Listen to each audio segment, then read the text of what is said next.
সমস্ত দিক থেকে খুব ইম্পর্টেন্ট। চট্টগ্রাম যদি ভারতে চলে আসে, বাংলাদেশের চট্টগ্রাম বিভাগকে দখলের সরাসরি বার্তা দিচ্ছে ভারতীয় গণমাধ্যম, যার মাধ্যমে বলা হচ্ছে চট্টগ্রাম ছিল ভারতের অংশ, সুতরাং তা দখল করা উচিত। এক্ষেত্রে প্রশ্ন হচ্ছে, ভারতীয় সামরিক বাহিনী কি চট্টগ্রাম দখল করতে পারবে? তার পূর্বে জানা প্রয়োজন, ভারত কেন চট্টগ্রাম বিভাগ দখল করতে চাইছে। ভারতের নর্থ ইস্টে 3 লক্ষ বর্গ কিলোমিটার ভূমি বেষ্টিত, ফলে বাণিজ্য, নিরাপত্তা সহ সকল ক্ষেত্রে বাংলাদেশের উপর নির্ভরশীল। সমুদ্রপথে চট্টগ্রাম বন্দরকে ব্যবহার করতে পারলে ভারতের এই সংকট থাকবে না। আর এই কারণেই চট্টগ্রামকে দখলের চেষ্টা করতে পারে ভারতীয় সামরিক বাহিনী। চট্টগ্রাম বিভাগের আয়তন 34,500 বর্গ কিলোমিটার। এক্ষেত্রে কুমিল্লার অংশ এই তালিকায় থাকবে না, কারণ হাইপোথেটিক্যালি আলোচনা করলেও কুমিল্লার অংশ কোনোভাবেই দখল করা সম্ভব নয়। সুতরাং ফেনী হতে চট্টগ্রামের বাকি অংশ এই তালিকায় থাকবে, যার আওতাধীন রয়েছে পার্বত্য চট্টগ্রামের 3 জেলা রাঙামাটি, বান্দরবান এবং খাগড়াছড়ি। এছাড়াও রয়েছে চট্টগ্রাম এবং কক্সবাজার জেলা, সামগ্রিকভাবে যার আয়তন 21,000 বর্গ কিলোমিটার। বাংলাদেশের জন্য চট্টগ্রাম বিভাগের গুরুত্ব সবচেয়ে বেশি, ফলে এই অঞ্চলের নিরাপত্তায় সামরিক বাহিনীকেও সেভাবে গঠন করা হয়েছে। ভারতের পক্ষে চট্টগ্রামে হামলা করা সহজ হবে না।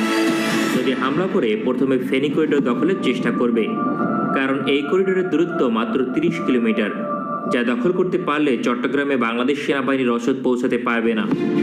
এই করিডোরের আরও একটি দুর্বলতা হচ্ছে, ফেনী নদীর মাধ্যমে চট্টগ্রামকে আলাদা করা হয়েছে, ফলে বাংলাদেশ সেনাবাহিনীর জন্য ভৌগোলিক কিছুটা সমস্যা রয়েছে, তা অস্বীকার করার উপায় নেই। তাছাড়া সাম্প্রতিক সময় ফেনী নদীর উপর ব্রিজ নির্মাণ করেছে ভারত সরকার, যাকে কৌশলগত হিসেবে আখ্যায়িত করেছে নরেন্দ্র মোদী। তাই এই অঞ্চলে ভারতের যে কিছুটা আগ্রহ রয়েছে তা নিশ্চিত করেই বলা সম্ভব।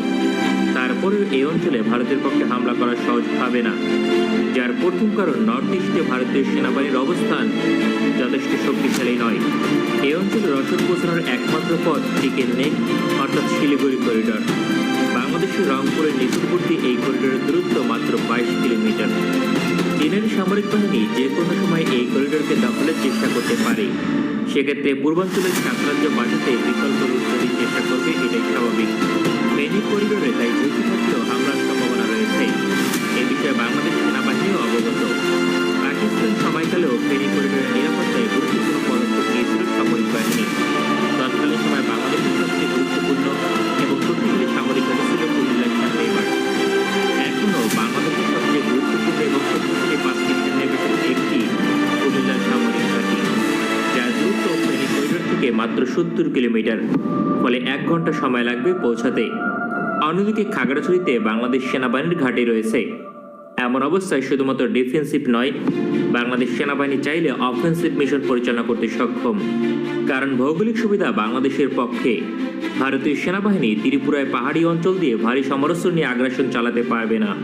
সুতরাং উভয় দেশের সেনাবাহিনী সমান অস্ত্র দিয়ে লড়াই করবে, বিষয়টি বাংলাদেশের পক্ষে যাবে। খাগড়াছড়ি এবং কুমিল্লা দিয়ে কাউন্টার মিশন পরিচালনা করলে ত্রিপুরা রাজ্য দখল করা সম্ভব। এক্ষেত্রে সিলেটে বাংলাদেশ সেনাবাহিনীর 17 পদাতিক ডিভিশনও সহযোগিতা করতে সক্ষম।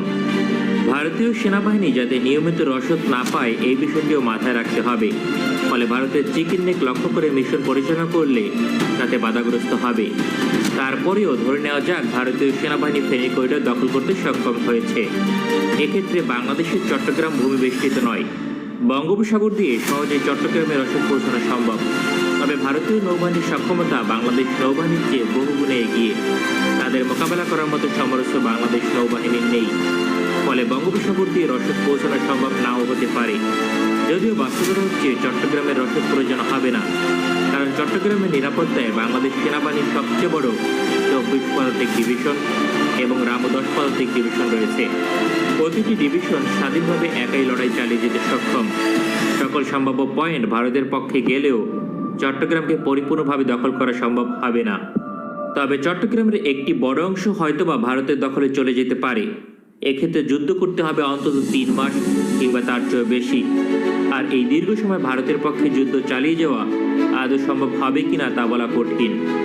অন্যদিকে পাকিস্তান এবং চীন ভারতীয় সেনাবাহিনীর দীর্ঘযুদ্ধের সুযোগ নিয়ে নিজেদের অংশ দখলের চেষ্টা করবে। এক এককভাবে লড়াই হলে হাইপোথেটিক্যালি এটি বলা যায় ভারতের পক্ষে চট্টগ্রামের একটি বড় অংশ দখল করা সম্ভব, যার পেছনে ভারতীয় সেনাবাহিনীর চেয়ে নৌবাহিনীর ভূমিকা বেশি থাকবে।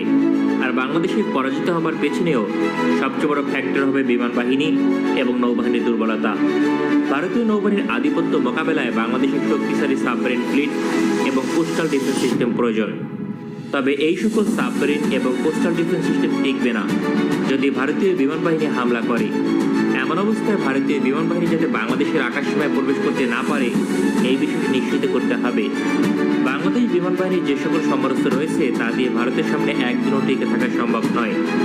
শুধুমাত্র এই বিষয়গুলোর কারণে চট্টগ্রামে হামলা করলে হাইপোথেটিক্যালি ভারতীয় সেনাবাহিনী সুবিধা পেতে পারে। আমাদের ভিডিওটি পছন্দ হলে আমাদের